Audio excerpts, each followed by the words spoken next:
Buenos días. Hola, muy buenos días.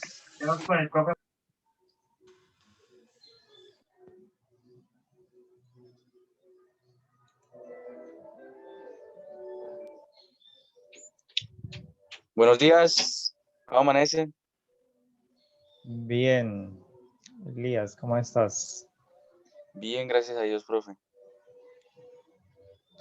Bien, los chicos están ingresando que acabaron de terminar el Oasis, que vieron una capacitación de ciberbullying, matoneo y otros. Se acabó de Qué bien. terminar. Entonces, Datos muy importantes para estos tiempos. ciertamente.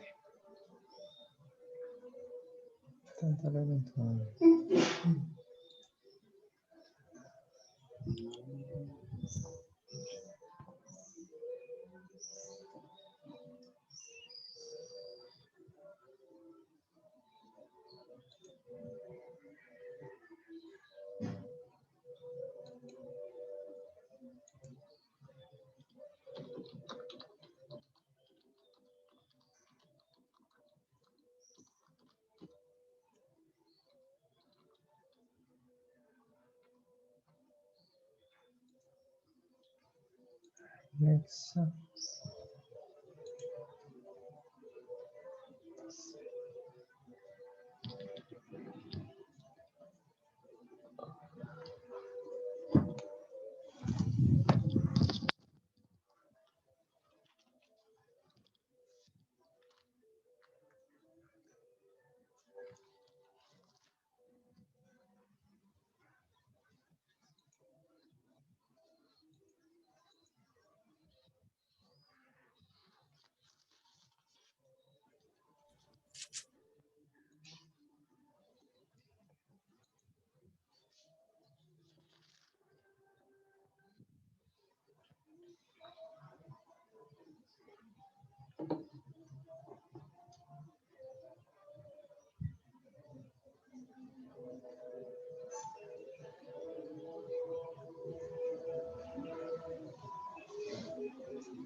Muy bien, voy a invitarles para que busquemos en la Biblia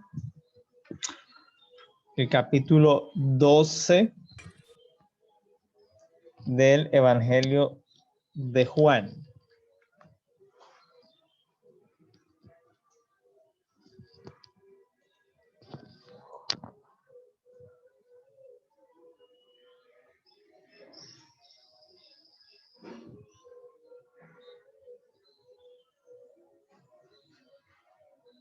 ¿Listo? ¿Ya tienen?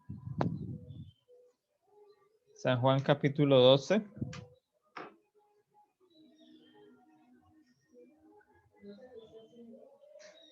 Y vamos a ir al versículo 20. En nuestra clase anterior estuvimos hablando de los pensadores griegos.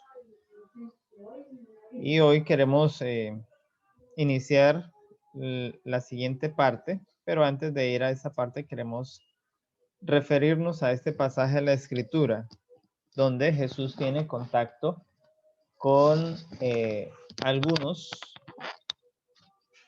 ciudadanos que vinieron a Jerusalén a la fiesta para adorar, pero de acuerdo con el registro bíblico, estos procedían de alguna localidad o de alguna colonia griega. Dice entonces, unos griegos que habían subido a adorar en la fiesta se acercaron a Felipe, que era uno de los discípulos que era de Betsaida de Galilea, y le rogaron: Señor, quisiéramos ver a Jesús. Entonces Felipe le contó a Andrés y los dos fueron a Jesús y le dijeron. Luego Jesús respondió, ha llegado la hora en que el Hijo del Hombre ha de ser glorificado. Os aseguro que si el grano de trigo no cae en la tierra y muere, queda solo, pero al morir lleva mucho fruto. El que ama su vida la perderá y el que desprecia su vida en este mundo para vida eterna la guardará. Si alguno me sirve, sígame donde yo esté. Allí también estará mi servidor y al que me sirva, mi Padre lo honrará. Entonces aquí el pasaje, la escritura nos menciona que hay un encuentro con unos ciudadanos que muy posiblemente eran prosélitos para el judaísmo, es decir, estaban en ese proceso de conversión, pero que habían llegado hasta Jerusalén para adorar en la fiesta y desean ver a Jesús, desean conocer a Jesús. El pasaje no nos dice que Jesús se reunió con ellos, pero es lo más probable, sí, ya que debemos tener presente que Jesús a todo aquel que vaya a él no le echa fuera. Entonces, ¿qué queremos decir con esto? Jesús es un personaje en el contexto también de la filosofía que sus pensamientos trascienden y cambian. Es un visto desde el concepto filosófico, es un gran pensador, es un gran revolucionario de los contextos en que estaba la sociedad en aquel momento y genera justamente un cambio que se viene a notar más en el mundo romano, porque recuerden que estaban en ese proceso de transición que llamamos helenización, y los griegos ya habían dejado de ser el poder dominante y ahora los romanos eran el poder dominante, pero los griegos conquistaban culturalmente los aspectos romanos. Entonces, tener esto como base para el inicio de nuestra clase el día de hoy. Así que vamos a pasar a lista, confirmar la presencia de ustedes allí. Botello. Castro. Díaz Moreno. Presente. Enrique Gómez. Presente.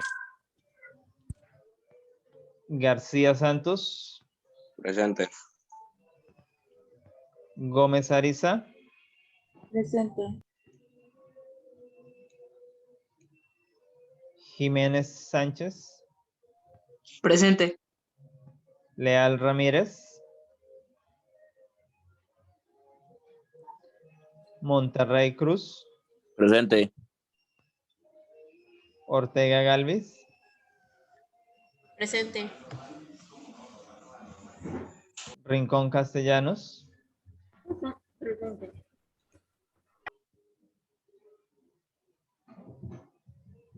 Rincón Naranjo. Rondón Valderrama. Nada. Saavedra Rodríguez.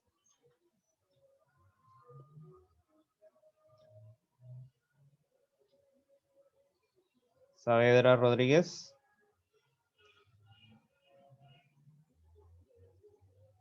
Tiene problemas con el audio, no se le escucha. Velasco Rodríguez. Velasco no ha llegado. Muy bien.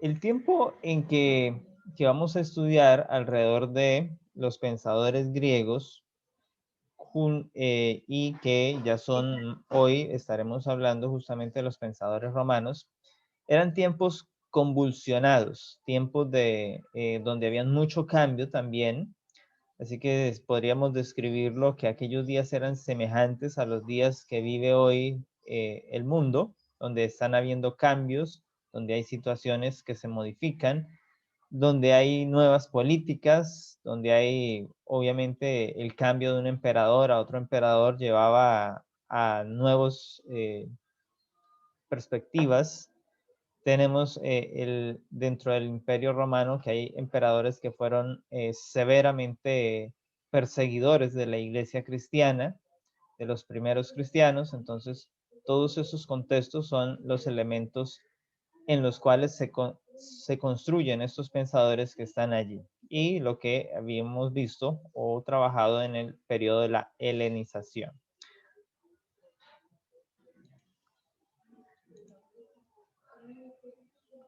Vamos a compartir la presentación para iniciar entonces la temática de hoy.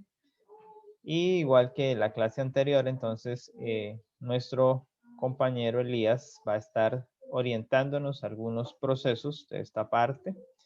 Y vamos a ir interactuando también con los estudiantes, así que estén listos a la participación. Listo. Entonces, voy a irme al documento porque desde acá como que la señal tergiversa. Entonces, el profesor menciona de que estemos listos porque se necesita participación. Y sí, hay unos conceptos que es muy necesario aprenderlos y que para mí personalmente eran desconocidos al estudiar esto. Me parecen de suma importancia. Pero, profe, ya está la introducción con lo que es la localización donde suceden estos, de donde salen estos pensadores y el mapa como tal. Sí, la estoy compartiendo en este momento. Sí,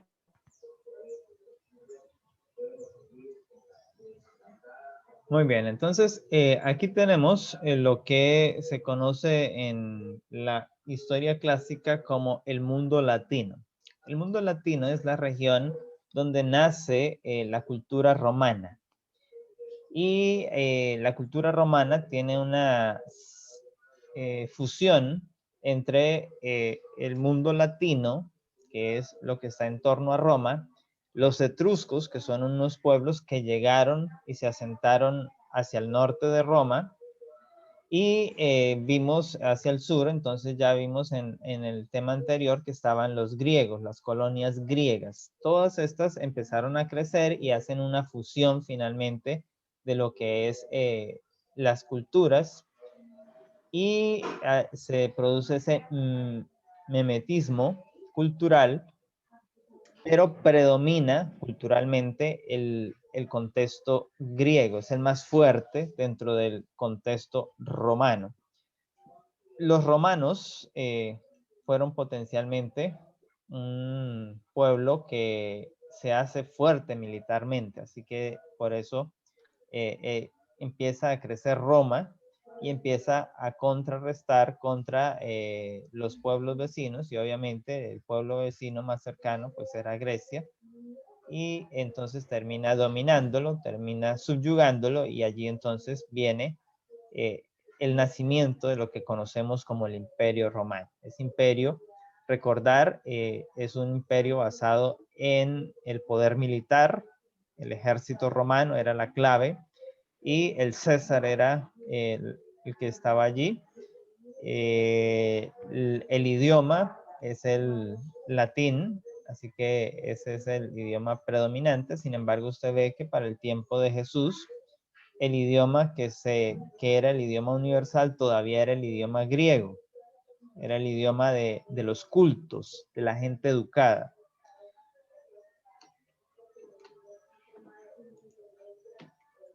listo. Entonces, vamos de una vez a pasar a lo que son los conceptos y las escuelas y enumerarlas. Esa es la parte más participativa que necesitamos de la clase. Entonces, necesito que anoten la parte más fundamental de cada escuela o qué es lo que lo hace reconocer. Entonces, empezamos con la escuela que estoica. Pues estoica, no lleva acento, entonces sonaría así. Escuela filosófica griega y grecorromana fundada por Zenón de Sitio. ¿En el siglo qué? ¿Qué siglo es ese? ¿Algún muchacho que lo sepa qué siglo es ese? Siglo IV antes de Cristo. Muy bien. Ahora, este es un punto clave, lo que está en rojo, y dice, el estoicismo consideraba la filosofía dividida en tres partes. Va uno, la lógica, la física y la ética. ¿Cuáles eran esas tres partes? La lógica, la física y la ética. Muy bien. Lógica, ¿a qué se refiere? Algo que Lógica es a pensar. La física se trata de cálculo numérico. Y la ética es tu relación que tengas con el medio, con la gente, con la sociedad. Entonces, eso es un punto importante que tenemos que aprender. Y ahorita, al finalizar, entonces voy a preguntarles eso, para que lo vayan guardando y no se les olvide. Concepción ética de esta escuela según la cual el bien no está en los objetos externos, sino en la sabiduría y dominio del alma. Está conmigo, que permite librarse a las pasiones y deseos que perturban la vida. El estoicismo es la capacidad o la fuerza de voluntad de un individuo para controlar sus sentimientos o emociones. A esto se le atribuye el concepto de inteligencia emocional, de conocerse a sí mismo, de ser una persona activa completamente con sus emociones. ¿Por qué? El estoicismo es la capacidad o la fuerza de voluntad de un individuo para controlar sus sentimientos o emociones. Y si yo le preguntara a un estudiante que está aquí en la clase, que me responda esto, ¿es capaz usted de controlar sus sentimientos o emociones? ¿Alguien que le guste participar? ¿Es Sí. capaz o no? Sí, ¿Cómo lo haces? eh, o sea, intento decir, cálmate, respirando, así. Muy bien. Esos son excelentes métodos. ¿Para qué? Para controlar sus sentimientos o emociones. La autoayuda, que usted mismo se mantenga en sus posiciones y tome decisiones con respecto a los mejores pensamientos que has tenido para bien. Entonces, la doctrina estoica impulsaba el dominio de las pasiones, que generaban perturbaciones apelando para esto a la razón y a la virtud personal. Es decir, a veces nuestros deseos son unos, pero nuestra mente nos dice que eso está mal y entonces aplicamos lo que es lo estoico, que es quedarnos en un punto central, reflexionar y pensar qué es lo que nos puede servir a futuro. El estoico, por lo tanto, pretendía vivir de acuerdo a la razón y libre de pasiones, dado que el estoicismo entendía la pasión como una desviación de la naturaleza racional del ser humano. Invitaba a dominar las reacciones mediante el autocontrol, lo que le estaba mencionando ahorita. Por eso comentaba una vida de sintonía con leyes naturales. Entonces es muy fácil tener o obedecer normas o reglas cuando usamos lo que es estoico. Por ejemplo, los mandamientos, un ejemplo. De una vez ves una acción mala, te acuerdas de los mandamientos. No lo hagas porque la Biblia dice tal cosa.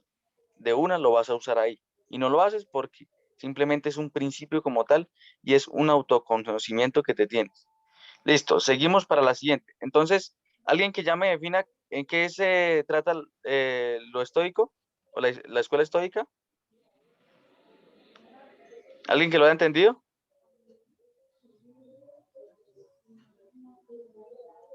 ¿Ya no? Sí, pero no sé cómo explicar. No sabes cómo explicar. Entonces les dije a un principio que el estoicismo considera la filosofía dividida en tres partes. ¿Cuál? La lógica La física y ¿qué más? La ética. y ética. Muy bien, grábense eso. Porque al final va el recorderis de todo. Ahora vamos a la escuela epicúrea. El epicureísmo es una doctrina desarrollada por Epicuro, que consideraba el placer como principio de la existencia del ser humano. consideraba como el placer como principio de la existencia del ser humano. Entonces, la felicidad dependía de nuestra existencia.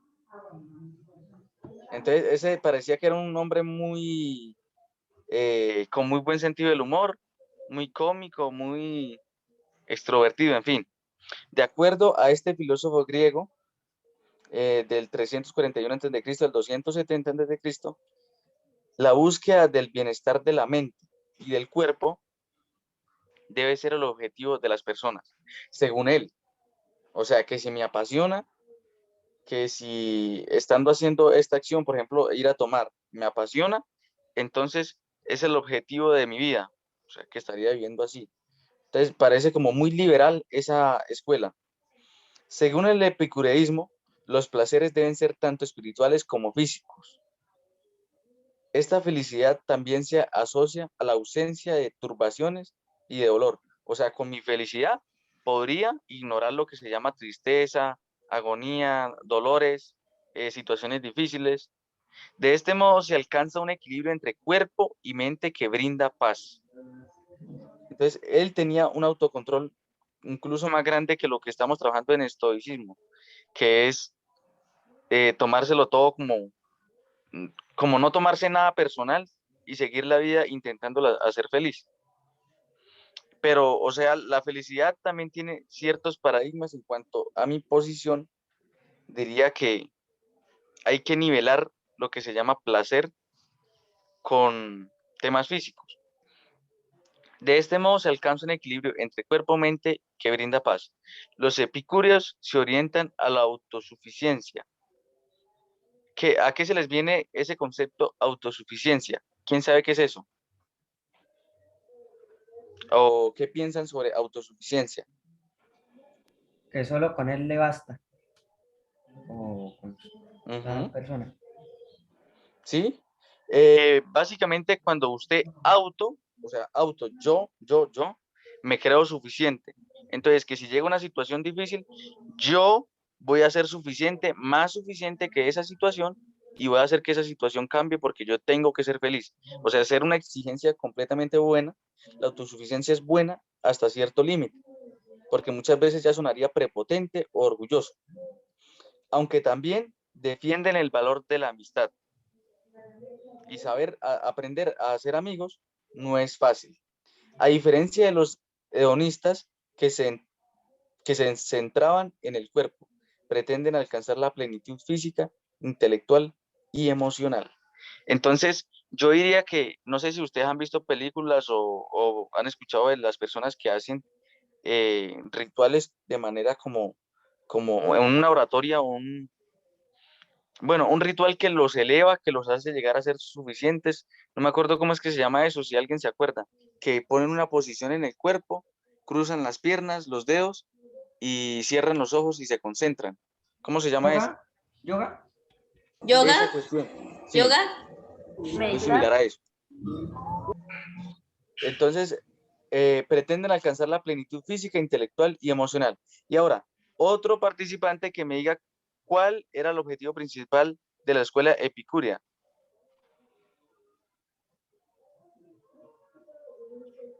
¿Algo que haya entendido, por favor? ¿Cómo? Algo que haya entendido de la escuela epicúrea, por favor, que me lo explique. Que es ser espirituales. ¿Ser autosuficientes? ¿Me repites? ¿Ser autosuficientes? Sí, eso va. Y la otra era esto.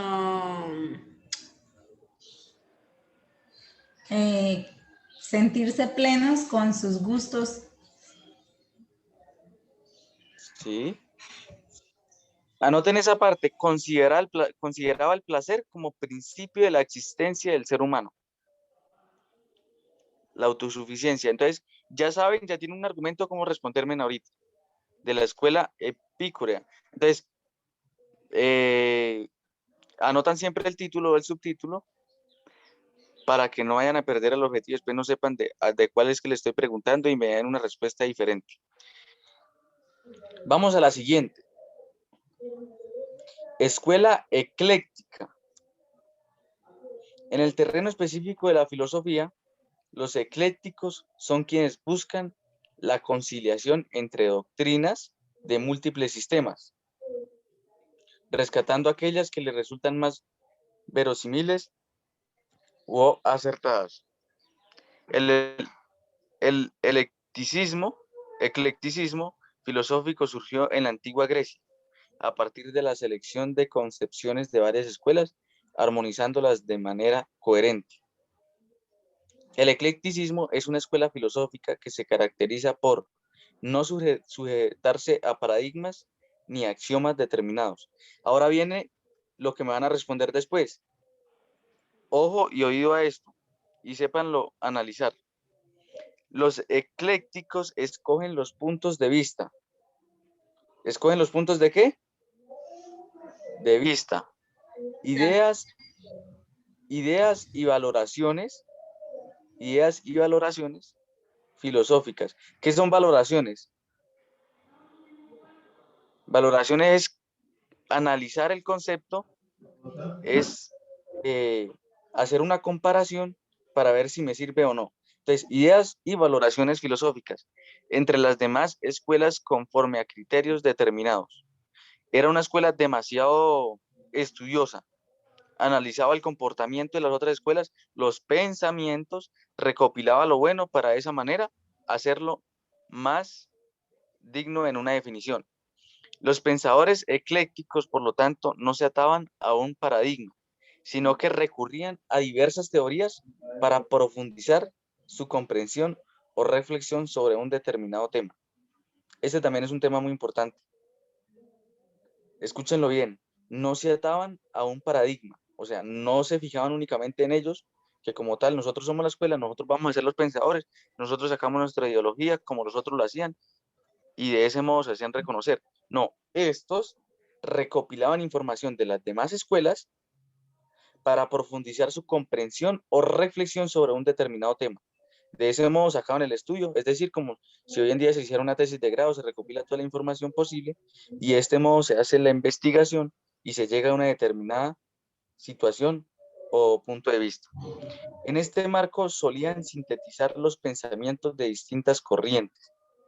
En este marco solían sintetizar los pensamientos de distintas corrientes. La síntesis es la reunión de datos. Ahora sí, explíqueme a alguien eso.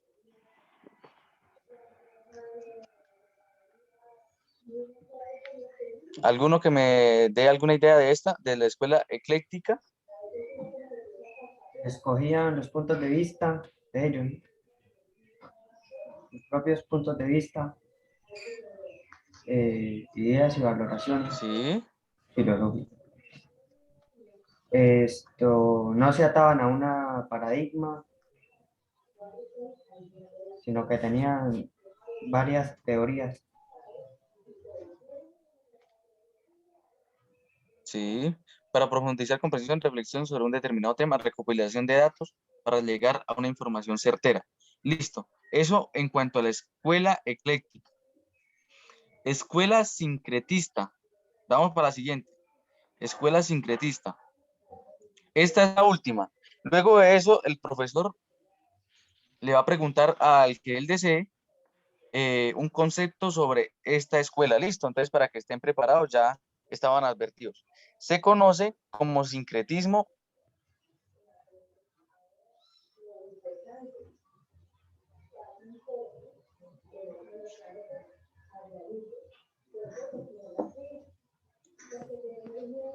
Perdón, se me fue la señal.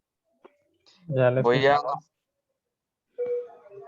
a quitar el wifi, dejar los datos para que no ocurra lo mismo.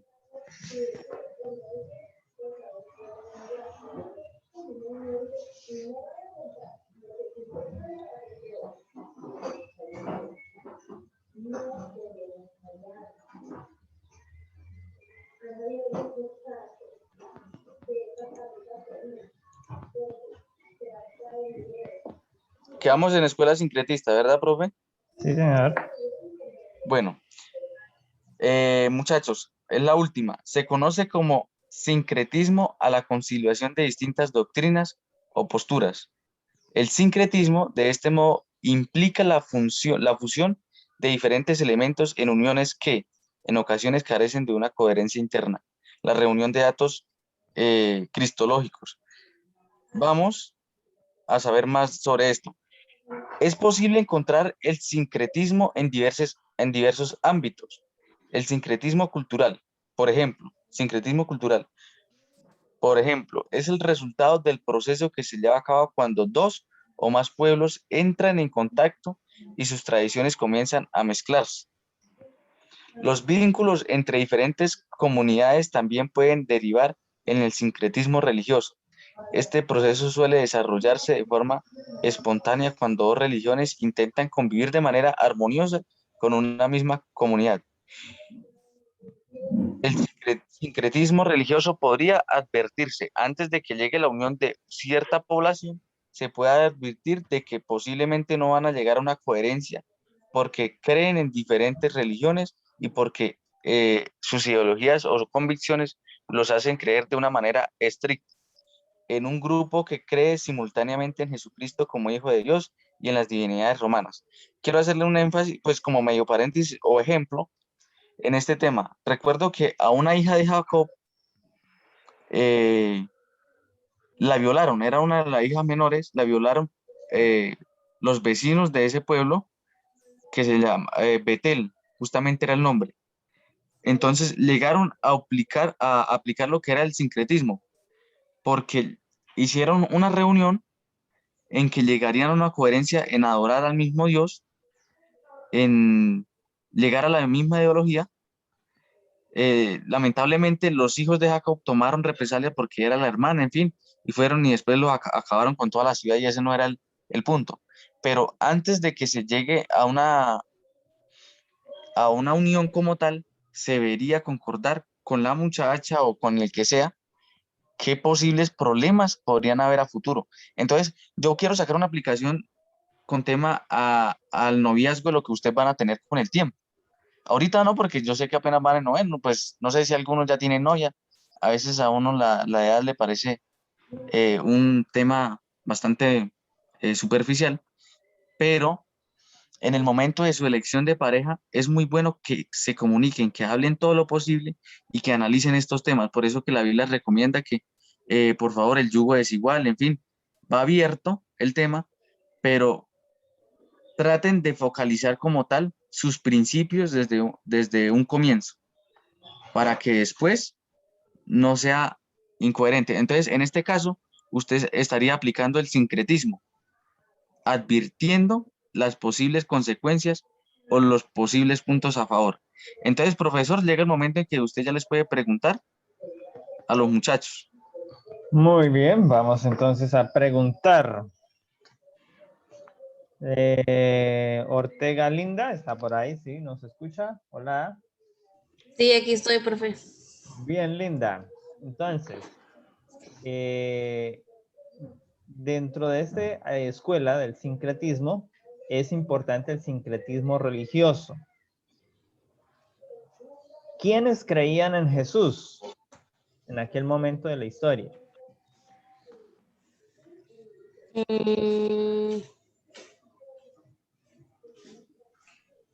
Espere.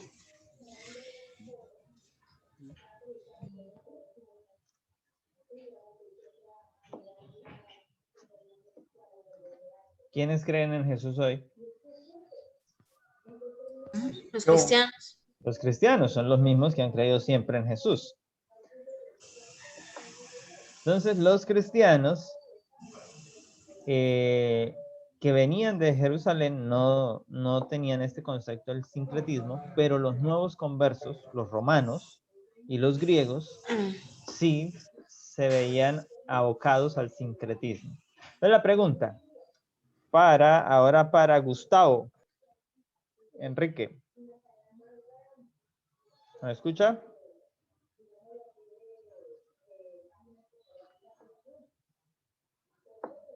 Él no está en la clase, creo.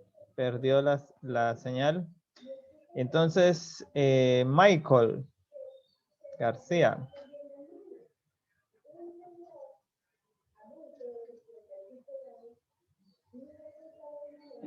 Tampoco está. Entonces, bueno, tú que estás contestándonos. Yo, a ver. Entonces, Se la ganó. se la ganó, sí. Se ganó el punto si la responde también. El sincretismo viene siendo una fusión de dos cosas. ¿Cuáles son los dos tipos de sincretismo que se dieron en aquel momento de la historia? Profesora. No, no, esto. No sé. Terrible. Mira, aquí en la pantalla tenía la respuesta. Sincretismo cultural, Está en negro. sincretismo religioso. Ah, bueno. Aquí. ¿Qué es el sincretismo cultural? Es la mezcla de la cultura. ¿Cuáles culturas? La griega y la romana principalmente en ese momento de la historia. Y el sincretismo religioso tenemos entonces las ideas del cristianismo con las ideas de la adoración que había en aquellas culturas, que era basada en el panteón de dioses, bien fuera el panteón griego o el panteón romano.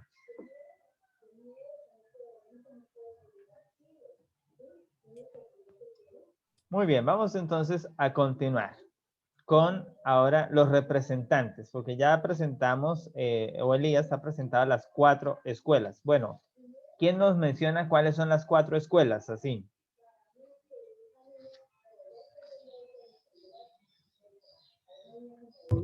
Señor, ¿Cuáles son las 4 escuelas filosóficas de las cuales hemos hablado hoy? estoica, epicuria, Sí. cleita, Ecléctica. y sincretista. Muy bien. Esas 4 escuelas son las que están en el marco de la transición entre los griegos y los romanos. Entonces ahora vamos a mencionar los personajes que se destacan allí. Nos quedan 2 minutos y medio. Cuando se desconecte, volvemos a conectarnos para poder presentar los personajes que resten. Entonces, vamos. Listo.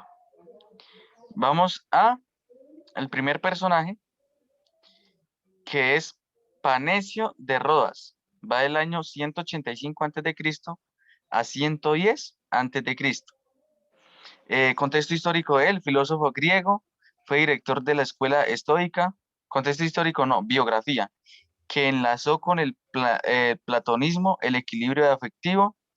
Era para la virtud primera maestro de la escuela estoica durante su periodo medio. Vivió en Roma, donde tuvo escuela. La parte fundamental de la que está en rojo, introduciendo grandes modificaciones en la doctrina estoica con elementos tomados del platonismo y el aristotelismo, a fin de adecuarla al pensamiento romano, iniciando así la tendencia ecléctica. Bueno, está entre dos escuelas, con el fundamento entre la estoica, pero con tendencia a la ecléctica. Posidonio de Apamea, Siria, 135 a.C., Rodas, Grecia, 51 a.C.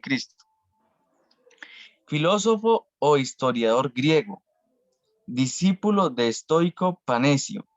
Fue junto a él uno de los representantes máximos del estoicismo llamado medio, en el que, de manera similar a como lo había hecho su maestro. Ahora el punto importante, sumó a lo propiamente estoico ciertas doctrinas platónicas y aristotélicas, así como ciertos elementos de Heráclito. Posidonio parece heredar así de Panecio el gusto por las tendencias enciclopédicas y sincretistas que le llevaron a concebir la realidad como el resultado de la oposición